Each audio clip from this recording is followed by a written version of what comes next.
کیا ایران خطے کے اندر اپنی طاقت کمزور دیکھ رہا ہے یا پھر وہ پلٹ کر وار کرنے کی صلاحیت کو زیادہ مضبوط کر رہا ہے؟ اسرائیل دھونس، دھمکی اور قبضہ جمانے کا اعلان کرنے کے بعد اتنی مضبوطی کے ساتھ آگے کیوں بڑھ رہا ہے؟ حزب اللہ کی حالیہ پوزیشن کیا ہے اور وہ اسرائیل کے لیے کس حد تک خطرہ ہے؟ حماس کی خاموشی یا ہاتھ ملانے کی باتیں کس حد تک صداقت پر مبنی ہیں؟ ایران کے حوالے سے زیادہ تگودو کرنے کی اسرائیل کی جستجو اسرائیل کو کہاں پر گڑوائے گی؟ تصور کریں کہ ایک سرزمین جہاں وقت کے ساتھ نہ ختم ہونے والے تنازعات کی کہانیاں دفن ہیں، لیکن آج ایک نیا باب کھل رہا ہے۔ آپ سب پر سلامتی ہو، میں یاسر رشید ہوں اور آپ دیکھ رہے ہیں 92 ڈیجیٹل۔ ناظرین، ایک ایسا باب جو تاریخ کے دھارے کو تبدیل کرنے کی صلاحیت رکھتا ہے۔ اسرائیل کی حکومت نے شام میں بشار الاسد کے اقتدار کے خاتمے کے بعد گولان کی پہاڑیوں پر یہودی آبادکاری کو دوگنا کرنے کا فیصلہ کیا، یعنی قبضہ جمانے کا باقاعدہ اعلان، یعنی گریٹر اسرائیل کے دوسرے مرحلے کا آغاز۔ وہ یہ کہتا ہے کہ شام کی سرحد پر بڑھتے خطرات کے پیش نظر گولان کی پہاڑیوں پر یہودی آبادی کی تعداد دوگنا کرنا ہوگی۔ گولان وہ مقام ہے جس پر 1967 کی جنگ کے دوران اسرائیل کی طرف سے قبضہ کیا گیا تھا، جو بین الاقوامی قانون کی نظر میں آج بھی متنازع ہے۔ چند روز پہلے اسرائیلی فوج نے گولان کی پہاڑیوں پر قائم غیر فوجی بفر زون اور شام کی سرحدی حدود میں کچھ اہم پوزیشنز پر کنٹرول حاصل کیا تھا۔ اس وقت نیتن یاہو نے اسے عارضی اقدام قرار دیا، جو مبینہ طور پہ اسرائیل کے باغیوں کے ممکنہ حملے سے محفوظ رکھنے کے لیے کیا گیا۔ اتوار کے روز بنجامن نیتن یاہو اس بات کے اوپر آ جاتا ہے کہ اسرائیل شام کے ساتھ تنازع میں ملوث ہونے کی خواہش نہیں رکھتا، لیکن زمینی حقائق کی روشنی میں دیکھا جائے تو وہ اپنی پالیسی تشکیل دینے پر اس وقت آمادہ ہے۔ اور یہ اقدام صرف جغرافیائی حکمت عملی نہیں ہے، بلکہ یہودی آبادکاری کو وسعت دینے کا ایک سوچا اور سمجھا ہوا منصوبہ ہے۔ اسرائیل کے مطابق گولان کی پہاڑیاں نہ صرف دفاعی اہمیت رکھتی ہیں بلکہ خطے میں اسرائیلی سرحدوں کو مضبوطی فراہم کرتی ہیں۔ تصور کیجئے ایک ایسی سرزمین جہاں صدیوں کی خوریز تاریخ آج بھی دھرتی کی مٹی میں جذب ہے، اور جہاں ایک بار پھر انسانی خواہشات اور جغرافیائی حرص کا ایک نیا باب رقم ہو رہا ہے۔ اسرائیل کے وزیر اعظم بنجامن نیتن یاہو نے گولان کی پہاڑیوں پر یہودی آبادکاری کو دوگنا کرنے کا اعلان کر کے نہ صرف سیاسی ہلچل پیدا کی ہے بلکہ ایک دیرینہ تنازع کو مزید پیچیدہ بنا دیا ہے۔ ایک سرزمین جہاں وقت کی گردش نے نسلوں کی قربانیوں اور تنازعات کی داستانوں کو مٹی میں دفن کر دیا، لیکن وہ ماضی آج بھی سانس لیتا ہے۔ اسرائیل کا وزیر اعظم بنجامن نیتن یاہو، جس نے گولان کی پہاڑیوں پر یہودی آبادکاری کو دوگنا کرنے کے عزم کا اعلان کر کے تاریخ کے زخموں کو ایک بار پھر کریٹ ڈالا ہے۔ یہ فیصلہ ایک ایسے وقت میں سامنے آیا ہے جب شام کی سرحد پر تنازعات کی گونج بلند ہو رہی ہے، اور بنجامن نیتن یاہو کہتا ہے کہ ایک نئے محاذ کے خطرے کے پیش نظر یہ قدم اٹھانا ضروری ہو چکا ہے۔ گولان کی پہاڑیاں بین الاقوامی قانون کے تحت غیر قانونی قبضہ تصور ہوتی ہیں، لیکن بنجامن نیتن یاہو کہتا ہے کہ اسرائیل کی سلامتی کو مد نظر رکھتے ہوئے وہاں پر آبادی کو وسعت دینی چاہیے۔ اسرائیل نے حال ہی میں گولان کے غیر فوجی بفر زون اور شام کی سرحدی حدود میں اہم پوزیشنز کے اوپر قبضہ کیا، اور یہ اقدام عارضی کہہ کے کیا۔ شام کے باغیوں سے ممکنہ حملوں کے خطرے کے پیش نظر اپنی حفاظت کے لیے کیا، لیکن سابق وزیر اعظم اسرائیل کا ایہود اولمرٹ، اس نے اس فیصلے کو تنقید کا نشانہ بنایا، اسے غیر ضروری قرار دیا۔ اس کے مطابق اگر اسرائیلی شام سے تنازع نہیں چاہتے تو ایسی اشتعال انگیز حکمت عملی نہ اپنائیں۔ کیوں اپنا رہے ہیں؟ دوسری طرف شام کے نئے رہنما ابو محمد الجولانی نے اسرائیلی حملوں کی مذمت کی۔ برطانیہ میں قائم شامی آبزرویٹری کے مطابق 8 دسمبر کے بعد شام میں 450 سے زائد فضائی حملے ہو چکے ہیں، جبکہ الجولانی کا یہ کہنا ہے کہ یہ حملے خطے میں کشیدگی کو بڑھا رہے ہیں، اور شام جو ایک طویل جنگ کے اثرات سے گزر رہا ہے کسی نئے تنازع کا متحمل نہیں ہے۔ گولان کی پہاڑیاں اگر دیکھی جائیں 1967 کی 6 روزہ جنگ کے دوران اس پہ قبضہ ہوا تھا۔ 1973 میں شام نے یہ علاقہ دوبارہ حاصل کرنے کی کوشش کی تھی لیکن ناکامی ہوئی تھی۔ 1974 میں اقوام متحدہ کی نگرانی میں ایک معاہدہ ہوا تھا اور گولان کی سرحدی پٹی کو غیر فوجی علاقہ قرار دیا تھا۔ 1981 میں اسرائیل نے اس علاقے کو اپنے زیر قبضہ کیا اور یہودی آبادکاری کو وہاں پر بسانا شروع کر دیا۔ بین الاقوامی برادری نے کبھی بھی اسرائیل کے اس اقدام کو تسلیم نہیں کیا، لیکن 2019 میں ٹرمپ آئے۔ ٹرمپ نے ان کی پہاڑیوں پر اسرائیلی قبضے کو باضابطہ طور پر تسلیم کر لیا۔ حالیہ دنوں میں شام اور اقوام متحدہ نے اسرائیل کے خلاف شکایات کی کہ بفر زون کے اندر اور اس کے قریب اسرائیل نے خندقیں کھودنا شروع کر دی ہیں۔ شام نے کہا یہ اقدام خطے میں مزید تنازع کو جنم دے گا، اور اسرائیل نے کہا کہ اس کا مقصد صرف اپنی سرحدوں کا دفاع کرنا ہے۔ لیکن اس تنازع کے سائے میں یہ بات واضح ہے کہ گولان کی پہاڑیاں ایک بار پھر سیاسی اور عسکری کشیدگی کا مرکز بن چکی ہیں، اور یہ کشیدگی مستقبل میں خطے کے استحکام پر گہرے اثرات ڈالے گی۔ شام اور اسرائیل کے درمیان گولان کی پہاڑیوں پر جاری تنازع سے جنم لینے والی داستان ایک ایسی کہانی ہے جو دہائیوں پر محیط ہے اور جس کے ہر موڑ کے اوپر خون، سیاست اور وسائل کی جنگ رقم ہے۔ 1948 سے 1967 تک جب گولان کی پہاڑیاں شام کے کنٹرول میں تھیں تو شامی توپ خانے سے شمالی اسرائیل پر گولہ باری ایک معمول تھا۔ یہ بلند مقام نہ صرف شام کی فوج کو ایک دفاعی برتری فراہم کرتا تھا، بلکہ دمشق جو یہاں سے صرف 60 کلومیٹر کے فاصلے پہ ہے اور پورے جنوبی شام پر نظر رکھنے کا ایک قدرتی نقطہ بھی تھا۔ یہی جغرافیائی حیثیت اسے اسرائیل کے لیے قیمتی اور غیر معمولی دفاعی حصار بناتی۔ 1967 کی جنگ میں اسرائیل نے گولان کی پہاڑیوں پہ قبضہ کیا اور معیشتی اور زرعی لحاظ سے بھی یہ تبدیلی لے کے آیا۔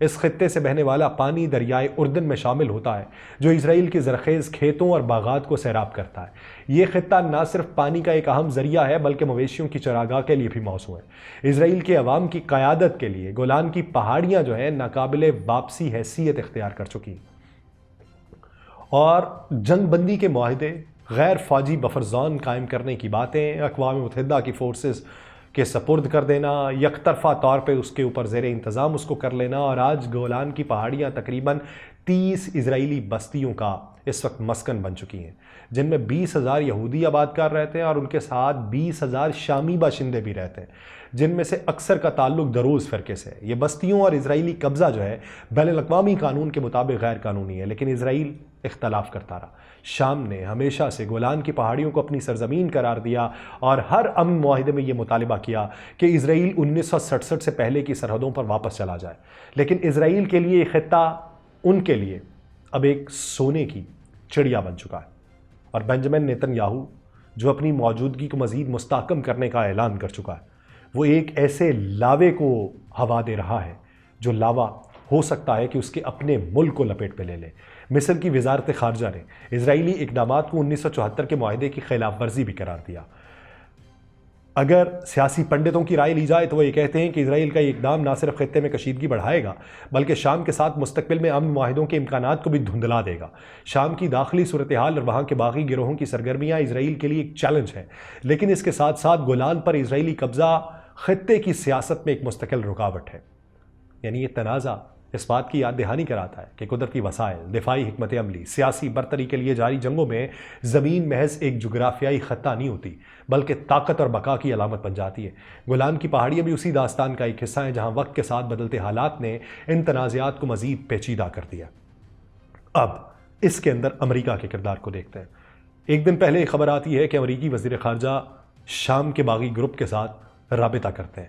اسرائیل میں تھرتھلی پڑتی ہے، لیکن اس کی جو تحقیقات کے تناظر میں وجہ سامنے آتی ہے تو امریکی وزیر خارجہ انٹونی بلنکن یہ انکشاف کرتا ہے کہ امریکہ نے پہلی بار شام کے باغی گروپ حیات التحریر الشام کے ساتھ براہ راست رابطہ کیا، اور یہ رابطہ ایک لاپتہ امریکی صحافی آسٹن نائس کے حوالے سے معلومات حاصل کرنے کے لیے کیا گیا۔ یاد رہے کہ یہ وہی امریکہ ہے جس نے محمد الجولانی کو انٹرنیشنل ٹیررسٹ ڈکلیئر کیا، یہ وہی امریکہ ہے جو اسرائیل کا ساتھ دیتا رہا، اب وہی امریکہ ان کے ساتھ اپنے مفادات کے لیے روابط میں ہے۔ یہ پہلی بار ہے کہ امریکہ نے اس تنظیم کے ساتھ کسی تعلق کی تصدیق بھی کر دی ہے جسے وہ ایک دہشت گرد تنظیم قرار دے چکا ہے۔ اس اعلان کے وقت اردن میں عرب ممالک، ترکی اور یورپ کے نمائندوں کا ایک اجلاس بھی جاری تھا جس میں شام کے مستقبل پہ تبادلہ خیال کیا جا رہا تھا۔ اجلاس میں شام میں ایک ایسی حکومت کے قیام پر زور دیا گیا جو اقلیتوں کے تحفظ اور دہشت گرد گروہوں کو اپنی زمین استعمال کرنے سے روکنے کے لیے اعلامیہ جاری کرنے والی تھی۔ اجلاس میں شریک عراقی وزیر خارجہ نے شام کی حالات پہ تشویش کا اظہار کرتے ہوئے کہا کہ خطے کے ممالک شام کو لیبیا جیسی افراتفری کا شکار ہوتے نہیں دیکھنا چاہتے۔ ترکی کے وزیر خارجہ نے بھی شام کے موجودہ اداروں کو محفوظ رکھنے اور ان میں اصلاحات لانے کی ضرورت کے اوپر زور دیا، اور کہا کہ اقتدار کی منتقلی کے دوران دہشت گرد گروہوں کو فائدہ اٹھانے کا موقع نہیں دینا چاہیے۔ اس کے باوجود اسرائیل کی جانب سے شام پر فضائی حملے کیے جاتے رہے۔ اسرائیل نے کہا یہ حملے ان خطرات کو ختم کرنے کے لیے ہیں جو ان کے لیے اسٹریٹجک خطرہ بن سکتے ہیں۔ اب حیات التحریر الشام، جسے پہلے جبہت النصرہ بھی کہا جاتا تھا، یہ القاعدہ کی سابق اتحادی اور شام میں بشار الاسد حکومت کے خلاف سب سے بڑا مخالف گروہ تھا، اور اس گروپ کی طاقت میں حالیہ برسوں میں اضافہ ہوا۔ بشار الاسد کے اقتدار کے خاتمے کے بعد امریکہ کا اس گروپ سے رابطہ خطے میں اس کی حکمت عملی میں ممکنہ تبدیلی کی جانب اشارہ کر رہا ہے۔ شام کے حالات کے اوپر جاری یہ پیش رفت کئی سوالات کو جنم دیتی ہے، خاص طور پر یہ کہ کیا شام میں ایک مستحکم اور جامع حکومت قائم ہو سکے گی، اور کیا عالمی طاقتیں اس تنازع کے خاتمے کے لیے کردار ادا کر سکیں گی۔ حیۃ التحریر الشام، جس پر مغربی ممالک، اقوام متحدہ، بعض مسلم ممالک نے پابندیاں عائد کی، دہشت گرد تنظیم قرار دی گئی۔ اس گروہ کے سربراہ ابو محمد الجولانی نے 2016 میں القاعدہ سے تعلقات ختم کر دیے تھے، لیکن ماضی کے کردار کی وجہ سے حالیہ وعدوں پر لوگ کہتے ہیں اعتبار کرنا مشکل نہیں۔ وہ لوگ جو یورپین کنٹریز سے تعلق رکھتے ہیں، اور حالیہ دنوں میں الجولانی نے مختلف مذہبی گروہوں اور اقلیتوں کے حقوق کے تحفظ کے عزم کا بھی اظہار کیا۔ اور اردن میں منعقد ہونے والے اجلاس میں شام کا کوئی نمائندہ موجود نہیں تھا، اس کے عام اتحادی ایران اور روس بھی غیر حاضر تھے۔ اجلاس میں 8 عرب ممالک کے وزرائے خارجہ نے اس بات کے اوپر زور دیا کہ شام کو فرقہ واری بنیاد پہ تقسیم ہونے سے بچایا جا سکے۔ 13 سالہ بشار الاسد کی حکومت، جس نے خانہ جنگی کے بعد خاتمہ دیکھا، جو اس وقت شروع ہوئی تھی جب انہوں نے جمہوریت نواز مظاہروں کے خلاف طاقت کا استعمال کیا تھا، یہ خانہ جنگی شام کے عوام کے لیے ایک تباہ کن ثابت ہوئی، جس میں 5 لاکھ سے زائد افراد مارے گئے، لاکھوں بے گھر ہوئے۔ اس جنگ نے شام کو بین الاقوامی طاقتوں اور پراکسی گروہوں کی جنگ کا میدان بنا دیا۔ جنگ کے خاتمے کے بعد شام کے مستقبل کے بارے میں عالمی اور علاقائی طاقتوں کا کردار مزید اہم ہوا، اور اس نئے سفر میں شام کے لوگ اگر متحد ہوں تو ملک کے لیے ایک نئی راہ پر وہ گامزن ہو سکتے ہیں۔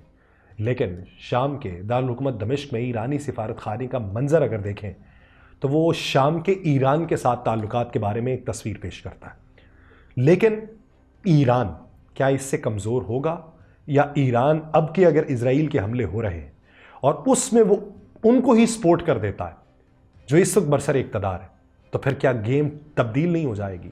کیونکہ شام کا دارالحکومت دمشق، جس نے منظرنامہ یہ اپنایا کہ ایرانی سفارت خانے میں فرش پہ بکھرے ہوئے ٹوٹے ہوئے شیشے، ایرانی پرچم کے ٹکڑے، ایران کے رہبر اعلیٰ آیت اللہ خامنائی کی پھٹی ہوئی تصاویر اس بات کی علامت قرار دی جاتی رہیں کہ ایران کی سیاسی اور نظریاتی حکمت عملی کو شدید دھچکا لگا۔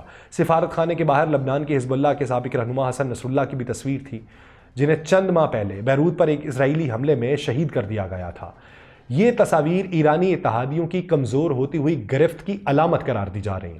ایرانی سفارت خانے کی عمارت اگرچہ اپنی جگہ پہ قائم ہے، لیکن اس کے گرد و نواح میں قاسم سلیمانی کی ایک بڑی تصویر نمایاں ہے، جس پر ان کے چہرے کو بھی مسخ کیا گیا۔ قاسم سلیمانی جو خطے میں ایران کی پالیسیز کے سب سے اہم معمار سمجھے جاتے تھے، امریکی حملے میں شہید ہونے کے بعد ایرانی اثر و رسوخ کا استعارہ بن چکے تھے، ان کی تصویر کی اس حالت کا ثبوت جو ہے وہ کہا جا رہا ہے کہ شام میں ایران کا وہ مقام اب کھو چکا ہے۔ لیکن اس کے نتائج سامنے آنے دیں، پس پردہ حقائق سامنے آنے دیں۔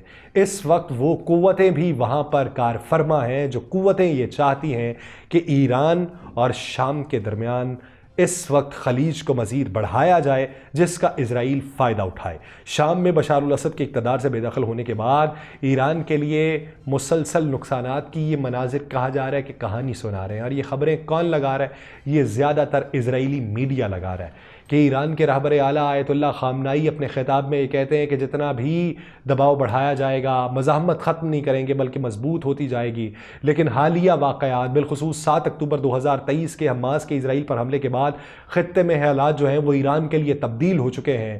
چاہے یہ حملہ ایران کے براہ راست حمایت سے ہوا یا نہیں ہوا، لیکن اس کی تعریف نے تہران کے عزائم کو مزید واضح کیا تھا، اور اسرائیل کی جو کارروائیاں ہیں اس نے مشرق وسطیٰ میں ایک نیا سیاسی اور عسکری منظرنامہ تشکیل دے دیا ہے۔ امریکی سفارتکار الگ سے رائے رکھ رہے ہیں، دوسرے الگ سے رائے رکھ رہے ہیں۔ امریکی سفارتکار کہتے ہیں ایران کی مزاحمت کا محور اب شکست کے دہانے کے اوپر ہے، لیکن اس میں اطلاعات یہ ہیں کہ ایران اپنی خارجہ پالیسی کو مضبوط کر رہا ہے، ایران اپنے اندرونی معاملات کو مضبوط کر رہا ہے، ایران اپنے دفاعی محاذ کے اوپر تیاری کو مزید تیز کر رہا ہے، وہ جھپٹنے اور پلٹنے کی وار کرنے کی اس وقت تیاری کر رہا ہے۔ تو اس کی تیاری میں خطے میں اس کے اثر و رسوخ کو کم ہونے کے دعوے دار، شام اور ایران میں مزید خلیج پیدا کرنے کی کوشش کرنے والے، ان کے دعوے غلط ثابت ہونے والے ہیں، کیونکہ اس وقت ایران میں یہ باتیں چل رہی ہیں کہ اگر شام میں ان لوگوں کے ساتھ ہاتھ ملا کے شامیوں کو مضبوط کر کے اسرائیل کے خلاف ایک اور محاذ گرم کیا جائے